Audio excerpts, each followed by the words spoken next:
I want to touch on this story about Jeffrey Epstein.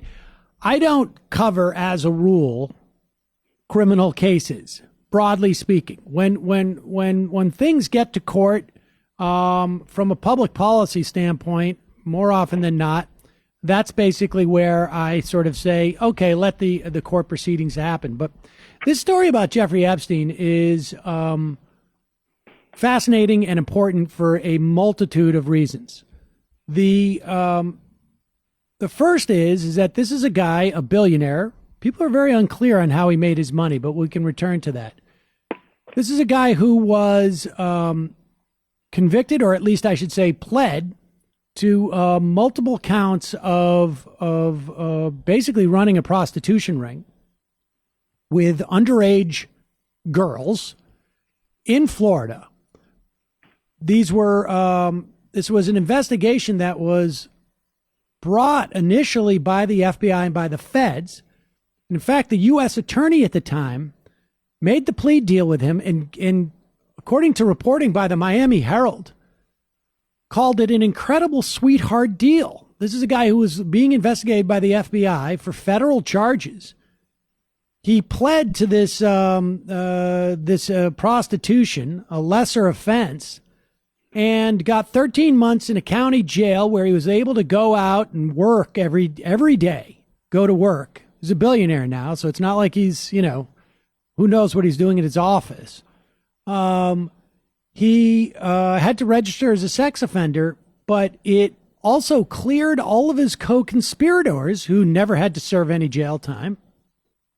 And the big thing was that this U.S. attorney never cleared the deal with any of the 36 victims of this basically child predator. And a federal judge, based upon this reporting recently in February, said that the law was broken. Well, it turns out that U.S. attorney is now the Secretary of Labor, this guy Acosta. So that has political implications. But the other thing is that Jeffrey Epstein has had relationships with some of the most powerful people in this country. And one of them was Donald Trump. In fact, Donald Trump was sued by a woman in California, and then was refiled in New York, although she withdrew it in the run-up to the election because she was afraid, supposedly, on the basis that Donald Trump had sexually assaulted her in Jeffrey Epstein's home years earlier. So all this coming to a head when the New York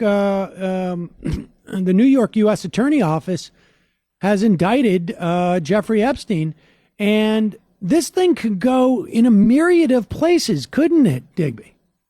Oh, it's huge. I mean, and it setting aside all the details that you just put up, including, he was friends with Bill Clinton as well, and basically apparently gave him use of his plane to do a lot of, and accompanied him in some cases on a lot of Clinton Foundation business back in the early 2000s, and Clinton has denied that he knew anything about any of this underage stuff and says that he had Secret Service people with him the whole time and what have you. But that those connections, including Clinton and Trump and people like Prince Andrew and God knows who else, just what it says, aside from the horror of the charges themselves, which are really awful. I mean, this was a sex trafficking ring that he ran, recruiting young girls to, service him and his friends. Alan Dershowitz, the famed lawyer, is one of the primary people exposed, implicated in this, accused by one or more of the women now who were young girls at the time of being involved in this whole thing, and who also defended Epstein in his case in Florida.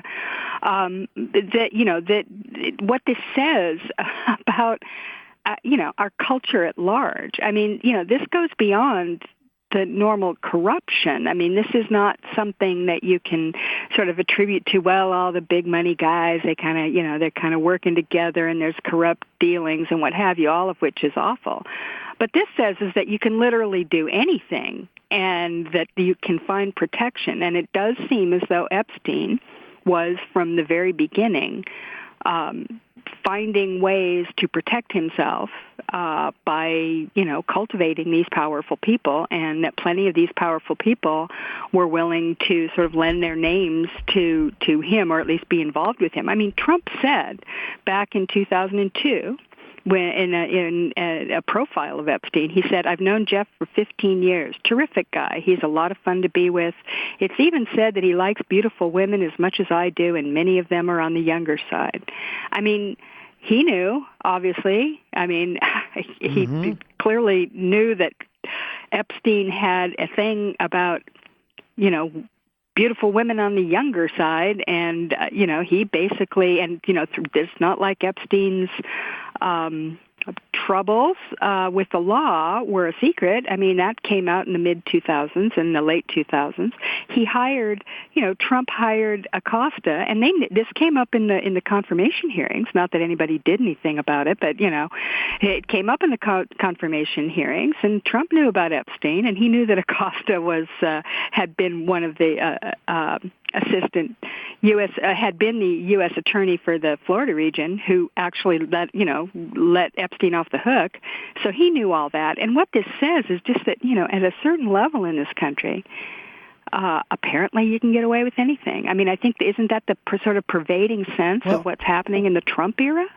Well, that is. I mean, it's the pervading sense of what's happening in the Trump era, and the maybe perhaps the era leading up to it. I mean, I think the idea is that.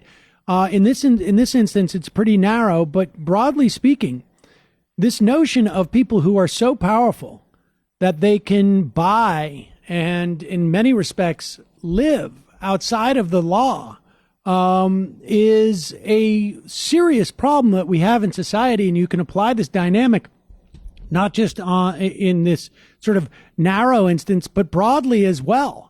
I mean, The idea that these people would allow a billionaire to get away with what we consider to be the greatest offense you could have in our society, I think, is basically is pedophilia.